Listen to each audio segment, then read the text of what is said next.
السلام علیکم ورحمۃ اللہ وبرکاتہ۔ دیکھیں سورہ ضحیٰ کے بارے میں آتا ہے کہ سورہ ضحیٰ اسٹریس فری سورہ ہے۔ سورہ ضحیٰ پر ہمیں بہت زیادہ غور و فکر کرنے کی ضرورت ہے کیونکہ یہ ڈپریشن کا علاج ہے۔ امام احمد بن حنبل سے روایت ہے کہ رسول صلی اللہ علیہ وسلم بہت بیمار ہو گئے اور وہ ایک روایت میں آتا ہے 2 دن، ایک میں آتا ہے 3 دن، 2 یا 3 راتیں وہ نماز نہیں پڑھ سکے، یعنی راتوں کو اٹھ کر تہجد نہیں پڑھ سکے۔ تو یہود میں سے ایک عورت آتی ہے، وہ اللہ کے رسول صلی اللہ علیہ وسلم کو کہتی ہے کہ نعوذ باللہ تیرے شیطان نے تجھے چھوڑ دیا ہے، 2-3 راتوں سے میں دیکھ رہی ہوں وہ تیرے قریب نہیں آیا، جس پر اللہ پاک نے یہ صورت نازل فرمائی۔ اور مشرکین نے بھی کہا کہ محمد تجھے تیرے رب نے چھوڑ دیا ہے، نعوذ باللہ، مطلب انہوں نے ایسی باتیں کی۔ اور آپ دیکھیں کہ اللہ کے نبی صلی اللہ علیہ وسلم نے کیا کیا برداشت کیا۔ تو جب یہ صورت نازل ہوئی، دیکھیں ہم پہلے اس میں سرسری سا ہم پڑھ لیتے ہیں، اعوذ باللہ من الشیطان الرجیم، بسم اللہ الرحمن الرحیم۔ والضحیٰ، دھوپ چڑھنے کے وقت کی قسم، یعنی دیر از اے لائٹ، چاشت کی 2 رکعت نفل۔ حدیث میں آتا ہے کہ ہر صبح انسان پہ جو صدقہ ہوتا ہے اس کے جسم کا، یہ 2 رکعت ہوتی ہیں۔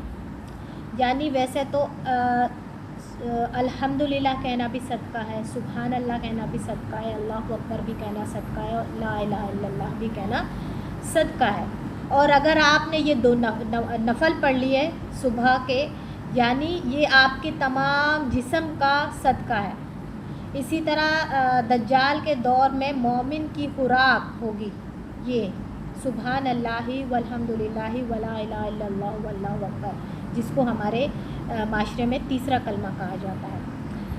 دیکھیں فرسٹ آف آل کہ it's okay to be said, کیونکہ اللہ کے نبی صلی اللہ علیہ وسلم بھی پریشان ہوتے تھے، ان کو بھی پریشانی آتی تھی۔ ہر انسان کی زندگی میں کچھ نہ کچھ ایسا ہے کہ اسے غم آئیں گے۔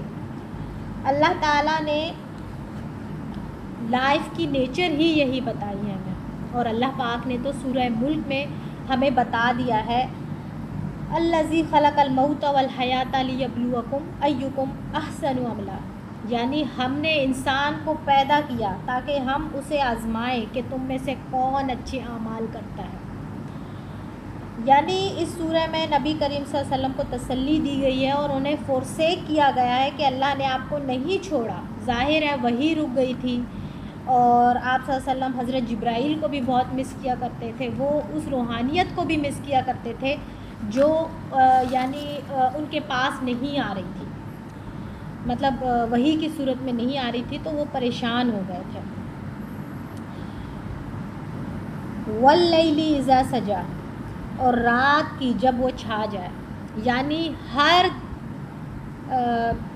رات کے بعد سویرا ہونا ہے، یہ چیز ہمارے لیے دلیل ہے۔ دیکھیں رات جتنی اندھیری ہوگی صبح اس کو ہونی ہے۔ آپ کے پاس روشنی آئے گی، آپ کیوں مطلب ہوپ لیس ہو رہے ہیں؟ دیکھیں ہوپ ہی انسان کو زندہ رکھتی ہے۔ انسان کے پاس ایک واحد چیز ہوپ ہے جو انسان کو ہیلدی رکھتی ہے۔ اللہ تعالیٰ ہمیں ہوپ دلا رہے ہیں، یہ کسی انسان کے الفاظ نہیں ہیں، یہ اللہ تعالیٰ کے الفاظ ہیں، یاد رکھیں۔ ما ودعک ربک وما قلی، اے نبی آپ کے رب نے آپ کو نہ چھوڑا نہ ناراض ہوا۔ یعنی اللہ تعالیٰ ہمیں تسلی دے رہے ہیں، وہ آپ صلی اللہ علیہ وسلم کو تسلی دے رہے ہیں یہاں پہ کہ آپ کے رب نے آپ کو نہیں چھوڑا، نہ ہی انہوں نے مطلب آپ سے ناراض ہوا ہے۔ یہ دیکھیں دنیا آزمائش کی جگہ ہے، تو ہم چھوٹی چھوٹی چیزوں کو لے کے اپنے اوپر سوار کر دیتے ہیں اور ہم غمزدہ ہو جاتے ہیں۔ اس کا مطلب نہیں ہے کہ اللہ پاک ہم سے ناراض ہے۔